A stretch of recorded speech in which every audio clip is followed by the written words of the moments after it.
Dear friends, dear leaders, thank you, Antonio, Ursula, dear Matt, everyone here, and I'm glad to see you all. Thank you for your support. I'm speaking to you on my way to Denmark.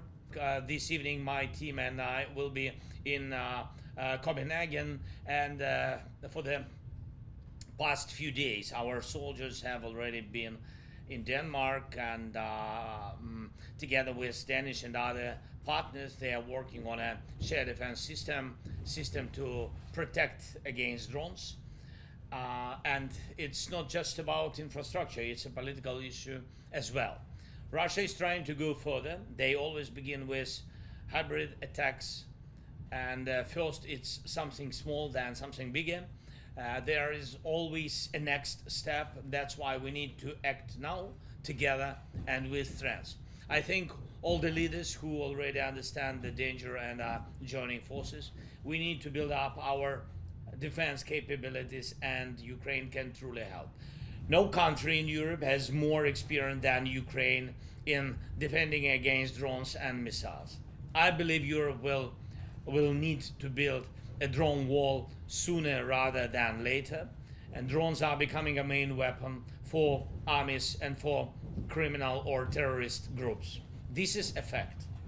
And another fact should be our joint readiness to defend our people and infrastructure. And the sooner we all implement the SAFE program together, the better. It can really speed up the idea of the drone wall.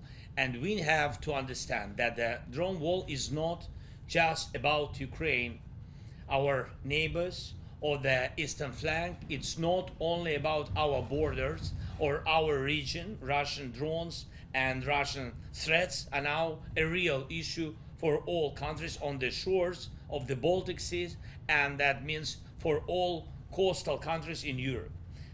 That's most of Europe. Today, it's drones. Tomorrow, it could be missiles. The day after, new technologies, who knows?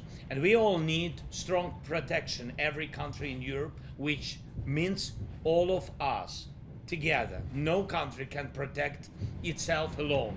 It's a big mistake, even if only a few still think this way, to say we don't have a coastline or we are surrounded by others, so we don't need to act together.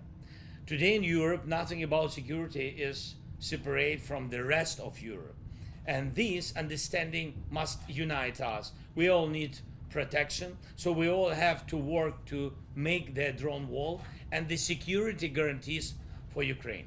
And other defense efforts truly work. And it gives all of us a strong reason to boost and expand our defense production, to build co-production projects. What does Russia want most of all? For Europe to be divided, to argue, to look weak. That's what Russia is counting on. But your support for Ukraine over these years proves something else, that Europe is much stronger than many expected. And the fact that we are standing strong against Russian attacks during this war and striking back fairly when they target our energy system proves that Russia is not as strong as it wanted to seem.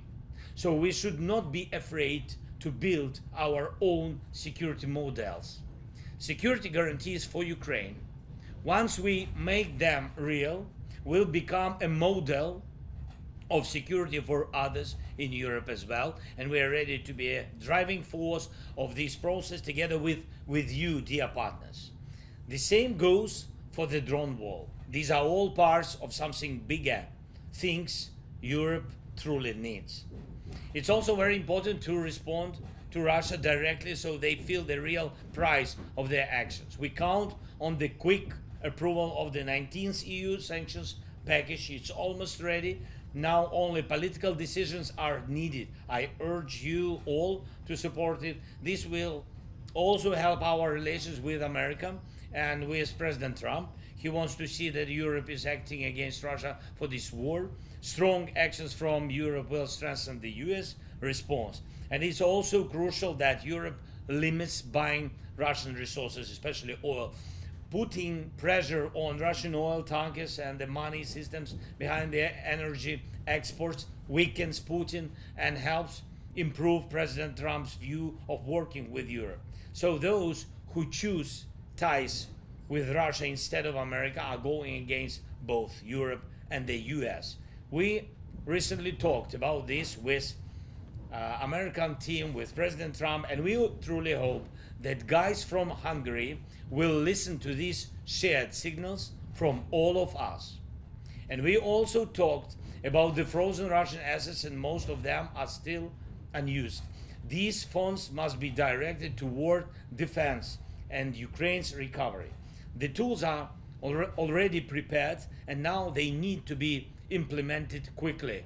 I also want to thank every country and every leader who supports our defense through contributions to the Pearl program, defense packages for our soldiers, and funding our weapons production. This is a big help. Thank you, partners.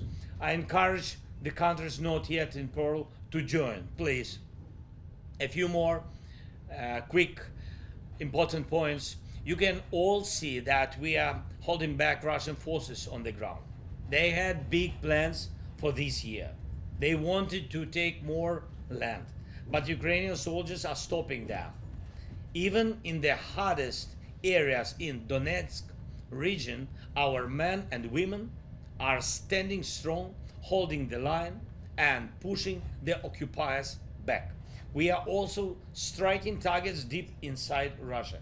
And you have probably seen reports about big damage to their fuel facilities. Such strong actions should be supported by strong political decisions. Ukraine has finished its internal screening process for EU legislation. We did it faster than anyone else before us. We did it well, and we are fully ready to open Cluster 1 in the EU membership talks. The fundamentals cluster. We need real progress on this. And I'm not only talking about Ukraine. Ukraine is fighting the enemy. Moldova has once again clearly proven its European choice. And how many more such tests do we all need? Of course, we all also support the Western Balkan countries. They too deserve to be part of our common European home. Europe has to keep its promises, just as candidate countries do their part. Thank you. Thanks, everyone. Thank you for invitation. Thanks again, and we are counting on results. Thank you.